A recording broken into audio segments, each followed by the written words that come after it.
우리 다 같이 사도신경으로 신앙 고백하심으로 7월 15일 월요일 새벽 예배를 하나님께 드리겠습니다. 나는 전능하신 아버지 하나님 천지의 창조주를 믿습니다. 나는 그의 유일하신 아들 우리 주 예수 그리스도를 믿습니다. 그는 성령으로 잉태되어 동정녀 마리아에게 선하시고 본디오 빌라도에게 고난을 받아 십자가에 못 박혀 죽으시고 장사된 지 사흘 만에 죽은 자 가운데서 다시 살아나셨으며 하늘에 오르시어 전능하신 아버지 하나님 우편에 앉아 계시다가 거기로부터 살아있는 자와 죽은 자를 심판하러 오십니다. 나는 성령을 믿으며 거룩한 공교회와 성도의 교제와 죄를 용서받는 것과 몸의 부활과 영생을 믿습니다. 아멘.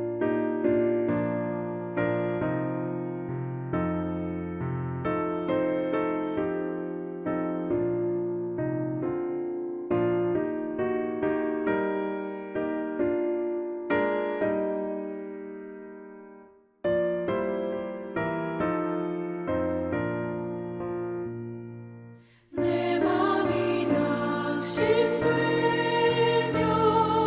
근심에 눌려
오늘 우리에게 주시는 하나님의 말씀은 열왕기 하 11장 1절에서 12절 말씀입니다.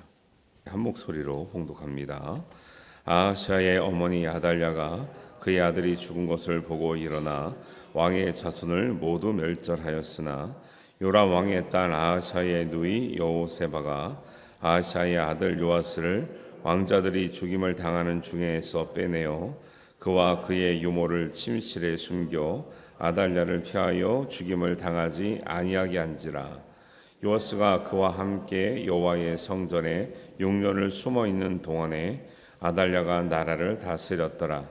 7째 해에 여호야다가 사람을 보내 가리 사람의 백부장들과 호위병의 백부장들을 불러 데리고 여호와의 성전으로 들어가서 그들과 언약을 맺고 그들에게 여호와의 성전에서 맹세하게 한 후에 왕자를 그들에게 보이고 명령하여 이르되 너희가 행할 것이 이러하니 안식일에 들어온 너희 중 3분의 1은 왕궁을 주의하여 지키고 3분의 1은 수르문에 있고 3분의 1은 호위대 뒤에 있는 문에 있어서 이와 같이 왕궁을 주의하여 지키고 안식일에 나가는 너희 중 2대는 여호와의 성전을 주의하여 지켜 왕을 호위하되 너희는 각각 손에 무기를 잡고 왕위를 호위하며 너희 대열을 침범하는 모든 자는 죽이고 왕이 출입할 때에 시위할지라 하니 백부장들이 이에 제사장 여호야다의 모든 명령대로 행하여 각기 관찰하는 바 안식일에 들어오는 자와 안식일에 나가는 자를 거느리고 제사장 여호야다에게 나오매 제사장이 여호와의 성전에 있는 다윗 왕의 창과 방패를 백부장들에게 주니 호위병이 각각 손에 무기를 잡고 왕을 호위하되 성전 오른쪽에서부터 왼쪽까지 제단과 성전 곁에 서고 여호야다가 왕자를 인도하여 내어 왕관을 씌우며 율법책을 주고 기름을 부어 왕으로 삼음에 무리가 박수하며 왕의 만세를 부르니라. 아멘. 오늘 한 주간을 시작하는 월요일 아침에 우리 많은 분들이 함께해 주셔서 감사하고요. 특별히 우리 남자 성도님들 약속하신 대로 일주일에 한 번씩 꼭 나와주셔서 진심으로 감사를 드립니다. 이 소식, 이 아름다운 소식이 만방에 전파되도록 우리 권사님들과 집사님들이 많이 힘써서 정말 함께 하시기를 바랍니다. 저는 진짜 감사하다고 생각하고 특히 남자분들은 일이 힘들어요. 또 이렇게 현장 일도 있고 다 사무직만 있는 거 아니거든요. 그래서 피곤하기 때문에 진짜 제가 양심상 매주 나와서 피곤한 몸을 이끌고 직장 가면 졸고 이러면 안 되기 때문에 마음을 함께 하잖아요. 마음을 함께 하는 게 중요한 거죠. 그래서 노력하는 모습 이런 것이 중요합니다. 그래서 저는 전 교인이 여러분은 잘 지키시고 또 여러분이 또 막 김홍상 선생님 매일 나오다가 또 일주일에 한 번만 나 이러면 안 되는 거예요. 근데 전 교인이 이제 안 나오신 분들이 일주일에 한 번 정도 나올 수 있는 전 교인 캠페인을 이제 벌이려고 하니까 여러분들이 잘 기도해 주시고 또 잘 인도해 주시기 바랍니다. 감사합니다.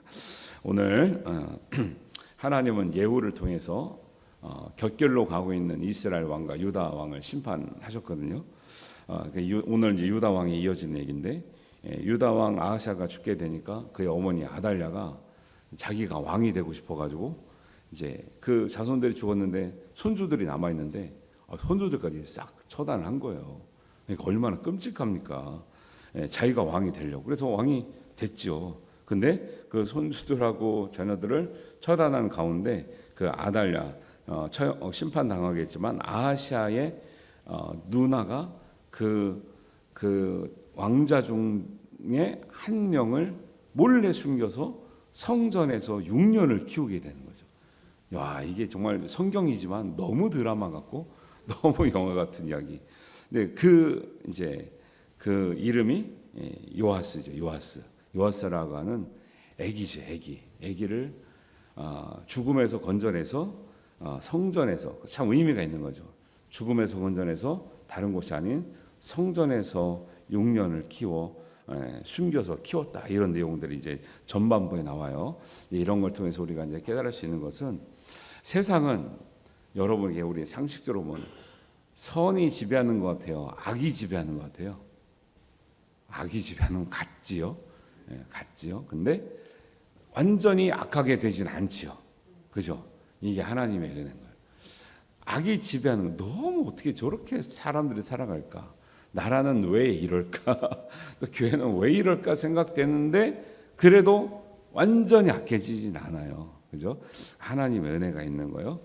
악이 세상을 지배하는 것 같은데 하나님은 거룩한 한 줄기의 빛을 늘 비치고 계시고 그 거룩을 보존하는 그 연약하면서도 소수인 사람들을 항상 남겨두고 계신다라는 거예요.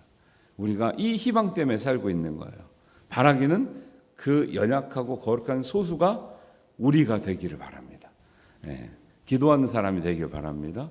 깨어있는 사람이 되기를 바라요. 그래서 노아가 100년 동안 방주를 짓는 동안에 세상이 완전히 타락했거든요.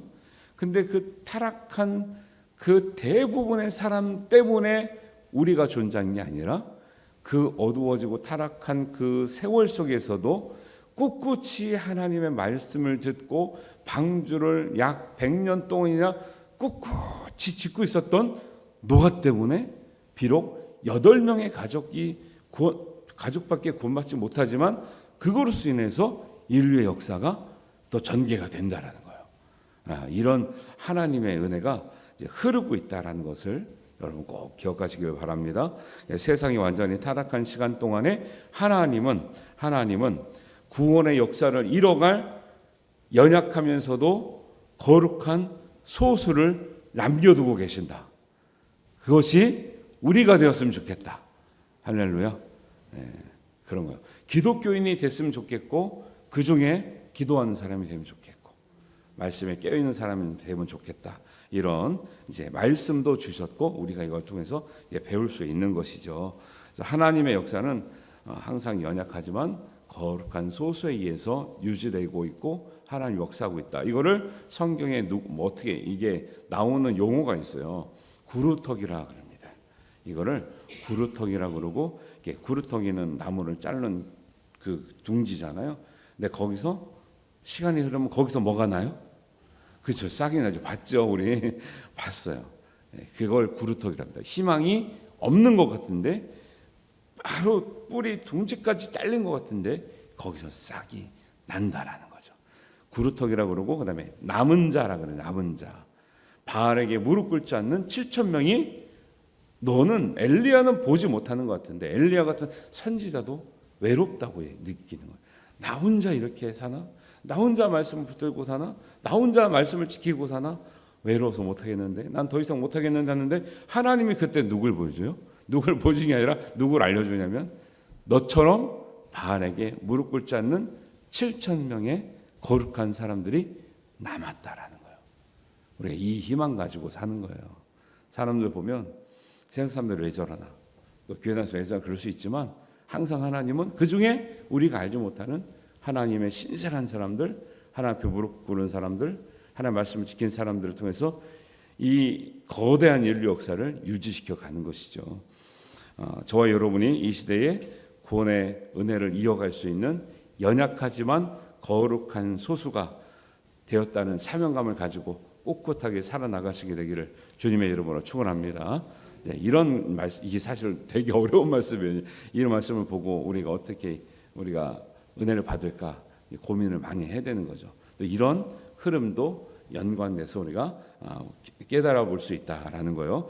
결국 이제 6년이 흘러서 이제 7년이 되는 때에 성전에 숨겨서 키워졌던 요아스가 7세 되던 해에 제사장 여호야다가 요아스를 백부장들에게 보이고 왕으로 세우는 준비를 하는 거죠.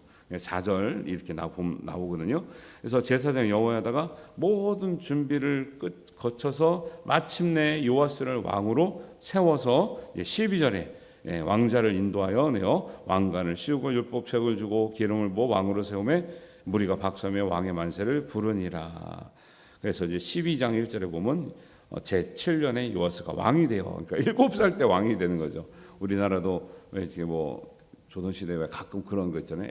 아주 어린데 이제 되고 대신 누가 이렇게 통치를 하는 이런 것도 있어요. 그래서 이 아하시아의 어머니 아달랴가 너무 악한 길로 가기 때문에 제사장이 봤을 때 더 이상 봐줄 수가 없는 거죠. 비록 어리지만 최소한의 자격이 됐을 때 바로 왕으로 세워서 나라를 바로 잡으려고 하는. 그래서 요아스가 이제 통치하는 기간에는 하나님의 뜻대로 행했다 이런 얘기가 나와요. 되게 어린데 하나님의 뜻대로 행했다는 거예요.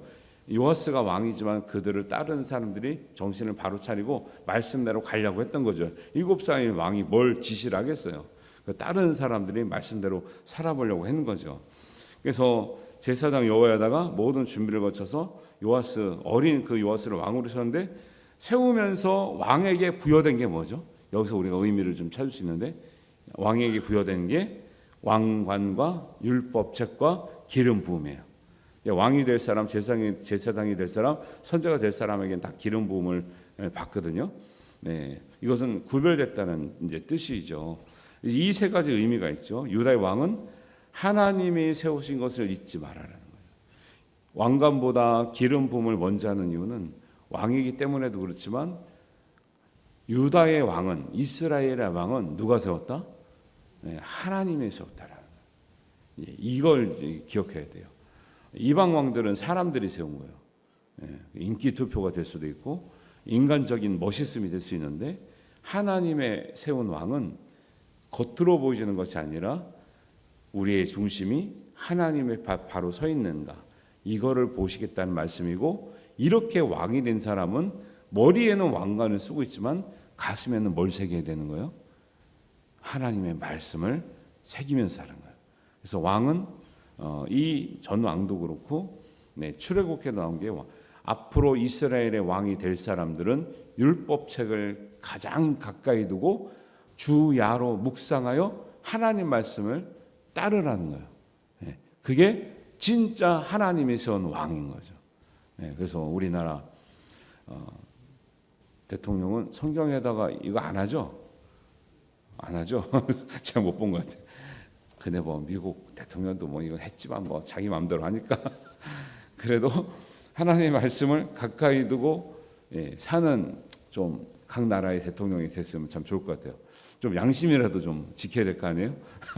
나라의 위정자들이 양심도 지키고, 또 하나님 무손들도 알고, 좀 이렇게 거룩한 말씀도 좀 참고도 좀 하고, 또 우리가 진리와 의의 길로 이렇게 가기도 하고 이래야 되는데, 그래서 여러분이 세상에 우리 하나님께서 택하여 보내신 줄 믿습니다. 여기서부터가 믿음의 시작이에요. 하나님의 왕은요, 하나님이 기름 부어 세웠다. 자기의 존재감이 남다른 거죠. 영적인 존재감이 있거든요. 믿는 사람도 그래야 되는 거죠. 믿는 사람도 어떤 자녀들 그런데잖아요. 저를 왜 낳았어요? 그런데잖아요. 한데 그냥 쥐어받고 싶죠. 기껏 나와서 키워줬더니 하는 말이 뭐요? 왜 낳냐? 왜 태어나게 했냐 이래요. 하나님이 우리를 보내실 때는 다 한 사람 한 사람이 특별한 이 세상에서 참 존귀하게 살아갈 하나님의 거룩한 목적을 두고 이 세상에 보낸 줄 믿습니다. 우리 생물학적으로 봐도 그렇잖아요. 막 뭐 수만 분의 1의 경쟁률을 뚫고 생명이 탄생되는 거잖아요. 하나님은 태어날 모든 사람들 중에 굳이 우리를 선택하셔서 이 세상에 보내셨을 땐 이 세상에 살면서 하나님의 아름다운 덕을 선전하면서 하나님의 자녀로 온전하게 다른 사람들에게 선한 영향을 미치며, 정말 하나님의 이름을 정말 높이며 사랑하며 진리를 배우며 진리를 가르치며 생명을 살려가며 살도록 우리를 이 세상에 보낸 줄 믿습니다. 이런 특별한 사명이 있다는 것, 특별한 하나님의 목적이 있다는 것을 알고 살아간 사람이 훨씬 더 잘 살아가겠죠. 그러면서 사는 동안 이것을 잊지 않기 위해서 우리의 마음에 뭘 새겨야 돼요? 하나님의 말씀, 율법책을 새겨야 되는 거죠. 이런 은혜가 우리에게 본질적으로 있다는 것을 우리가 깨달아야 될 줄 믿습니다. 이런 것이 흔들리면요, 신앙 자체가 흔들리는 거예요. 보세요. 제가 만약에 여러분이 살면서 너무 고생하고 힘들어요. 그러면 살아서 뭐하나, 이 생각을 가면 이게 은혜가 되겠습니까? 안 되겠습니까? 힘들지만 내가 하나님의 보내심 받았구나. 하나님 나를 통해서 영광 받으실 게 있구나. 내가 열심히 살아서 하나님의 영광을 가리는 것보다 더 드러내고 하나님 뜻대로 살고 정말 나보다 더 어려운 사람들을 위해서 내가 하나님의 진리를 가지고 복음을 가지고 선한 영향력을 미쳐야겠다 하고 사는 삶이 하나님 보시기에 아름답겠죠. 이런 생각들을 가지고 사는 게 훨씬 더 유익이 되고요. 아름다운 모습인 거죠. 세상 사람들이 살아서 뭐하나 뭐 빨리 가야지 내가 이러려고 태어났나 엄마는 나를 왜 이렇게 낳았어요 이러고 살아간다 생각해 보세요. 얼마나 우리 삶이 각박하고 비참합니까? 그래서 오늘 말씀을 통해서 기억하실 것은 세상이 정말 깜깜한 것 같고 어두워져 갖고 나밖에 안 믿는 것 같고 그래도 하나님은 그 중에 연약하지만 거룩한 빗줄기. 아하시아의 누나가 연약한 사람이에요. 아무런 권력이 없어요. 그런데 더 연약한 갓난쟁이를 숨겨서 키운다는 거죠. 모세도 숨겨서 키웠던 애기 아니에요. 그런데 그가 장성하여 하나님의 역사를 이루는 거죠. 우리도 옛날에 얼마나 연약한 존재였습니까? 예수님도 안 믿었었고 믿었지만 사실 별 볼일 없어. 그러나 이렇게 장성해서 이제는 직분자가 돼서 하나님 앞에 쓰임받는 날 얼마나 은혜스럽습니까? 이 감격을 늘 간직하면서 우리도 연약하지만 거룩한 하나님의 소수로 남았다. 이 세상을 빛으로 비칠 사명이 있고 또 사랑으로 비칠 사명이 있고 소금으로 이 세상을 지킬 사명이 있다라는 것을 우리가 알고 살아가면 그 마음을 지키기 위해서 항상 말씀을 두고 살아가면 하나님이 우리의 삶을 통해서 내가 세상에 보내길 참 잘했구나. 오히려 우리가 어려울수록 그렇게 살아간다면 야 내가 생각한 것보다 더 훌륭한 내 자녀가 되었구나 라고 하나님께서 인정하실 줄 믿습니다. 그 상급이 하나님 나라에 있을 줄 믿습니다. 이 믿음대로 존귀하게 또 이 세상에 보내신 목적을 가지고 살아가시고 또 일주일간을 이런 은혜 가운데 여러분들이 이 세상에서 꼭 할 일이 있다는 것을 아시고 가정에서 직장에서 또 교회에서 반드시 승리하며 하나님께 영광 돌리는 은혜의 주인공들이 되시기를 주님의 이름으로 축원합니다. 기도하겠습니다. 하나님 아버지 은혜를 감사합니다.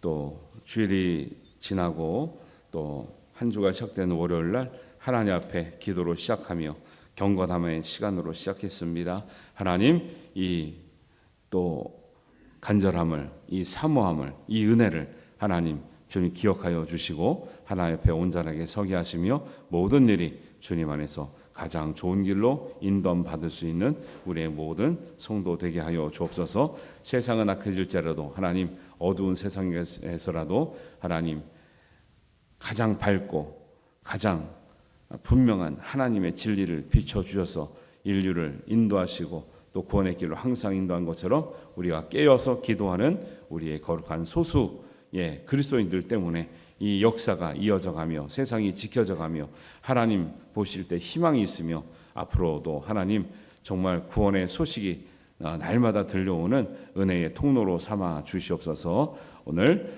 기도를 시작하는 모든 성도들에게 한 주 동안 또 앞으로의 남은 우리의 삶 동안 더 큰 은혜와 축복의 통로가 되는 놀라운 은혜를 허락하실 줄 믿습니다. 감사드려오며 우리 주님 예수님의 이름으로 기도하옵나이다. 아멘.